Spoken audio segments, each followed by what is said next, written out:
কাপ্তাই হ্রদে মাছ আহরণ শুরুর পর কেটে গেছে 4 সপ্তাহেরও বেশি সময়, তবুও প্রত্যাশিত মাছ অবতরণ হচ্ছে না ফিশারি ঘাটগুলোতে। এজন্য চলতি বছর হ্রদে অতিরিক্ত পানি, ডুবোস্রোত এবং বৈরী আবহাওয়াকে কারণ বলছে জেলেরা, যদিও লক্ষ্যমাত্রা পূরণ নিয়ে শঙ্কিত নয় বিএফটিসি।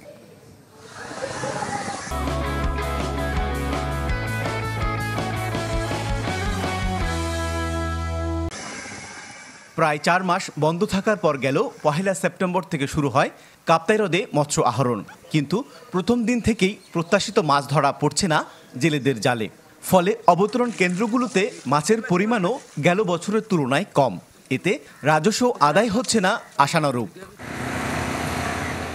হ্রদে অধিক পানি, কচুরিপানা, বৈরী আবহাওয়া ও জলবায়ু পরিবর্তনের প্রভাবে এবছর মাছ ধরা পড়ছে কম।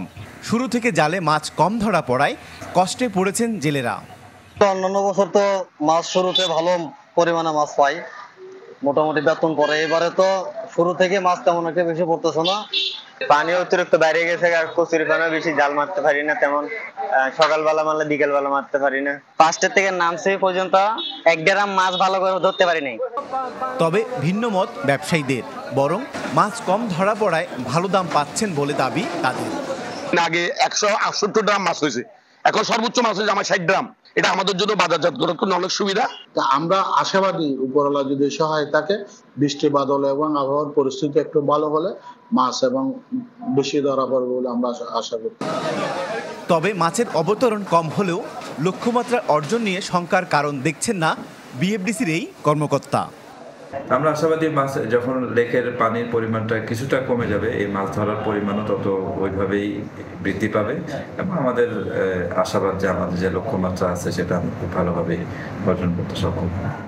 বিএফডিসির তথ্য মতে এবছর প্রথম 3 সপ্তাহে জেলার 4টি অবতরণ কেন্দ্রে 1060 মেট্রিক টন মাছ অবতরণ হয়। গেল বছর যার পরিমাণ ছিল 1303 মেট্রিক টন। জিয়াউল হক, চ্যানেল 24, রাঙ্গামাটি।